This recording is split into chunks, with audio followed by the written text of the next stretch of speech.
the set. Quiet on the set. 5 count. 5, 4, 3.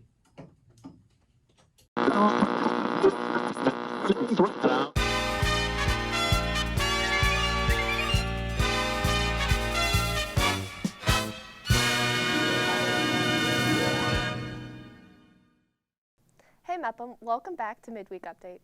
This week we took a look at the environment and what is around us, an inside look with the band, and a new teacher feature.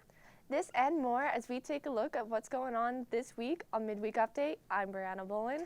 And I'm Maya Stone, and welcome back to the Midweek Update, the B&B show that brings you closer to the people and places in and around the Mepham community. Hey Maya, you know what is all around us and we never really take a moment to look at it all? No? What is it? Nature. It's all the different components around us and it helps us live, like trees. They have an impact on us every day.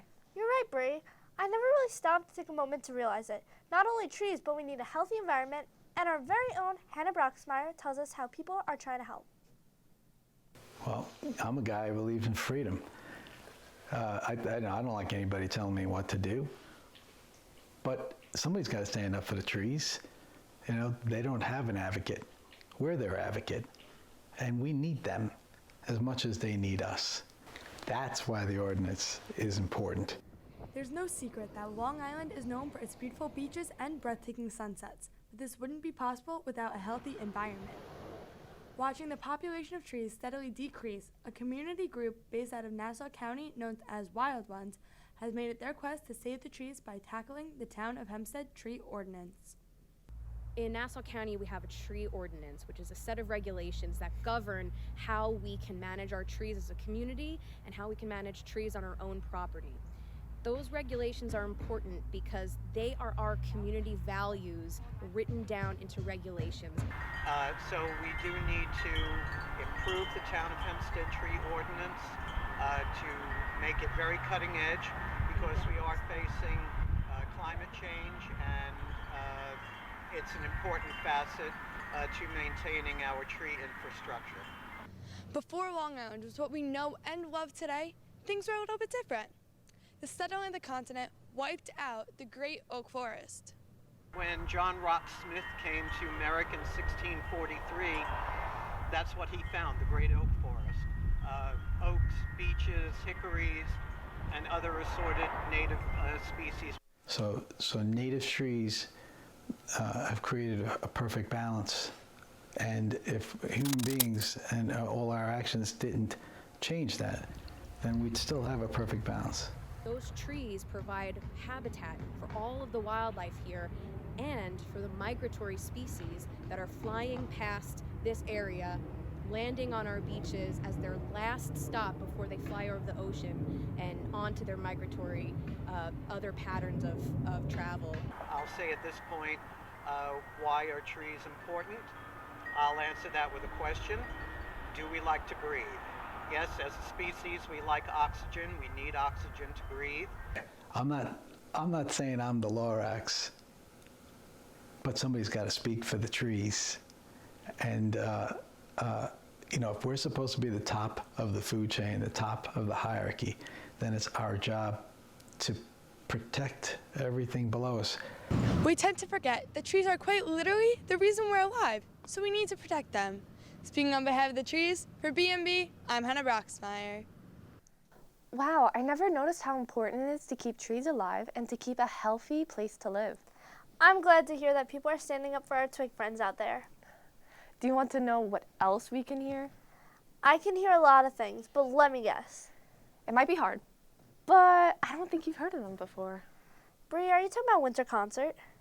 Of course I am. Sammy Rooney is in the auditorium ready to report for us.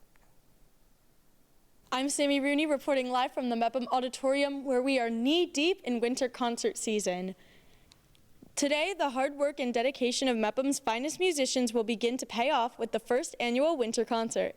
Tonight at 7, the choir department, consisting of the mixed chorus, concert choir, and Mepham Capella, will perform the pieces they have been preparing since early this school year.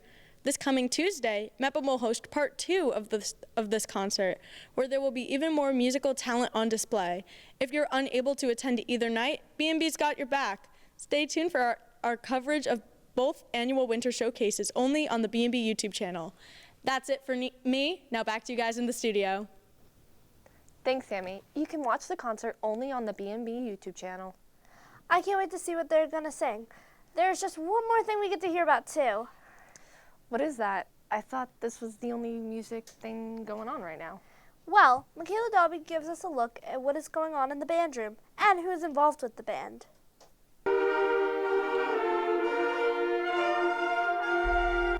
Just about every high school in the country has a holiday concert. But how many high school bands can say they are playing pieces composed by students in the band? And few could say that they have pieces from students who played in the band 50 years apart. I wanted to write something meaningful, and this came to me. I saw it all over the news. It's been going on since February, and with the holidays coming up and a lot of people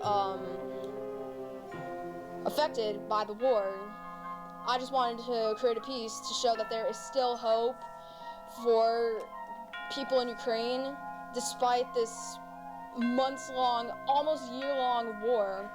The fact that Sam Nadler composed the piece that she did is amazing.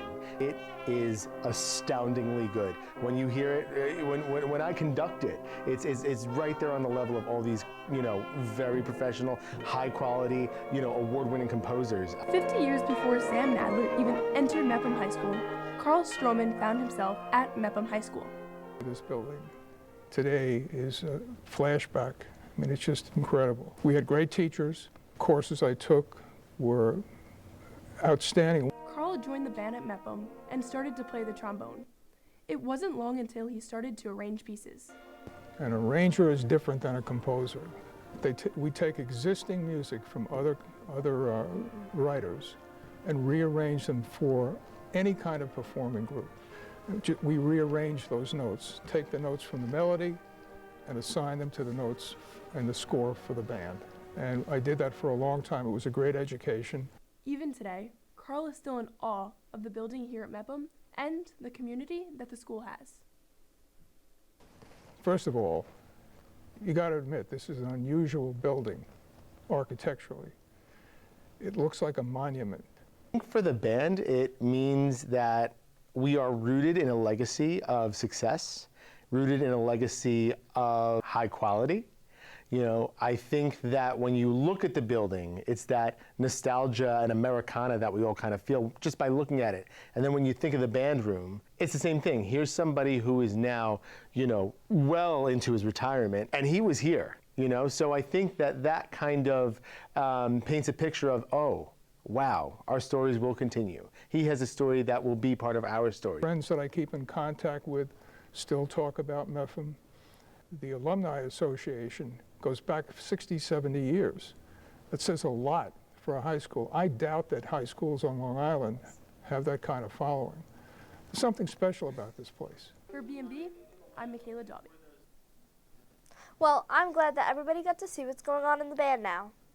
That sounds like a fun class, and I can't believe that some of the music was written by people from Mepham. Since I'm a part of the band, it has been so cool for one of my fellow classmates to teach us a piece. Speaking of teaching, it's time to bring it back to the classroom. We have a new teacher feature this week. Let's send it over to Peter Horacek to remind us what it is. Thanks, Maya. We have a new teacher feature. Because it is the only second one, let me just remind you what it is. This is where we highlight teachers and see what they do in the classroom and around the Mepham community. Now let's see what Miss Wisey has going on in her classroom.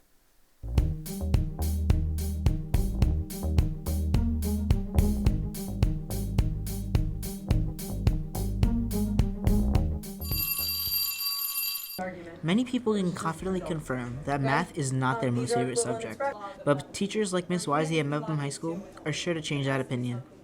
I think the fact that she's very relatable, she makes learning fun, she does a lot of interactive activities with the kids, she's very understanding of everything that the kids have going on outside of the classroom, at home, with sports and stuff like that. One of the things that make Miss Wisey such a great teacher is the relationship she creates with her students. I love the connections made with students and seeing them grow throughout the years from 10th grade to senior year, and even afterwards when they reach out or come back to visit in college.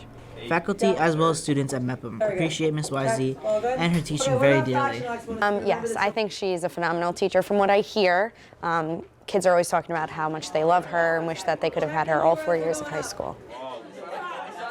I think she's a really good teacher. She's really good at explaining everything and making it easy for the students and as a class as a whole to understand the concepts. Overall, Ms. Wisey is a great teacher that everyone at Mepham is happy to have. For BMB, I'm Sid Al-Seti. Seems like fun in that classroom. Make sure to keep watching so you can see the next teacher feature. Now back to you in the studio.